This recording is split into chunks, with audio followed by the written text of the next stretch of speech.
So it's 2026, and something pretty fundamental has shifted in the world of American finance. An asset that used to be on the absolute fringes, Bitcoin, is now at the very center of serious financial conversations. Today we're going to break down exactly how that happened, step by step. Let's just start with the headline, the main takeaway. Here in 2026, Bitcoin isn't just some speculative bet anymore. No, it is now treated as a strategic U.S. financial asset. And that, right there, is a massive shift from where things were just a few years ago. Right. So that immediately begs the question, a pretty big one. How on earth did this happen? How did an asset that was once seen as a total outsider become an insider talking point in the most sophisticated financial system in the world? Well, here's how we're going to tackle that. First, we'll talk about what it even means to be a strategic asset. Then we'll get into the big institutional shift and the real reasons behind it. After that, we got to talk about ETFs. They were a total game changer. And finally, we'll put it all into context for you.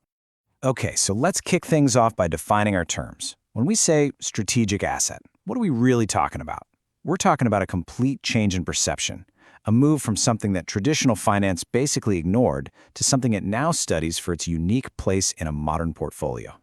So what was the real driver behind this institutional shift? It wasn't just one thing. It was actually a bunch of factors all coming together that really forced these big U.S. institutions to take a second look at Bitcoin. Let's dig into the three main reasons this all happened. And here they are, the three big pillars that got institutions on board. First, it's fixed supply. You just can't make more of it. Second, it's deep global liquidity. And third, and this is huge, the fact that it finally got packaged inside products that regulators were comfortable with. All right, let's talk about fixed supply because this is so important. What it really means is you have predictable, provable scarcity, but in a digital form. Think about it. Unlike traditional currencies, they can just be printed and printed. Bitcoin has a hard limit, 21 million. That's it, full stop. And in a world where debt keeps piling up, that kind of mathematical certainty, well, it starts to look really, really appealing. Okay, so let's build on that idea. In the world we're living in, here in 2026, some of Bitcoin's core features have become super strategic. It's a global network, not controlled by any single country. It can settle value without needing a bank in the middle, plus its ledger is totally open for anyone to see. All of this makes it this really unique neutral asset, especially when there's so much global friction. And this table just perfectly captures the huge mental shift that happened inside these institutions. The whole conversation changed. What used to be written off as just gambling on the price, now it's seen as a hedge. What was just some niche tech thing, now it's viewed as a kind of portfolio insurance. And that outsider network, well, now it's being treated like a piece of foundational digital infrastructure. Okay, but all this institutional interest is great, but how did they actually start putting money into it? Well, that brings us to the key, the mechanism that unlocked everything, the spot Bitcoin ETF. This was an absolute game changer. And this just lays it out so clearly. The before and after is like night and day. Before the ETFs, man, for a big fund to invest in Bitcoin, it was a total headache. So much friction, you had to figure out complex custody, the compliance rules were super murky.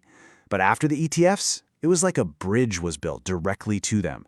Suddenly, they could get exposure using the same old brokerage accounts they always use, through providers they trust, with clear rules. All that friction just gone. And the effect was, well, it was immediate.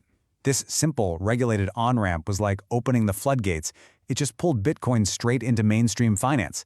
All of a sudden, the risk committees at these big firms could give it the green light, financial advisors could actually recommend it, and these massive pools of capital could flow in using their standard models. All right, so we've covered the why institutions got interested and the how they got access. But there's another piece to this puzzle, the when. Why is all this happening now, in 2026? Well, it really all comes down to the asset's journey to maturity. I mean, if you just step back and look at Bitcoin's history, it's really a story of growing up. In the early days, it was super volatile, totally experimental.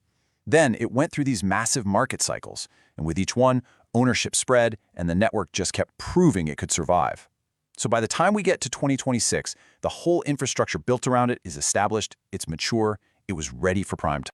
And this chart gives you a really good visual for what that maturity actually looks like. If we track three key things, the trend is crystal clear. First, volatility. Yeah, it's still there, but it's generally calmed down from the wild swings of the early days. Second, you can see institutional ownership has been steadily climbing. And third, the regulatory picture has gotten so much clearer. You put those three together, and you see an asset that's moved from being an experiment to being something established. Okay, so why does any of this matter to you? What's the takeaway?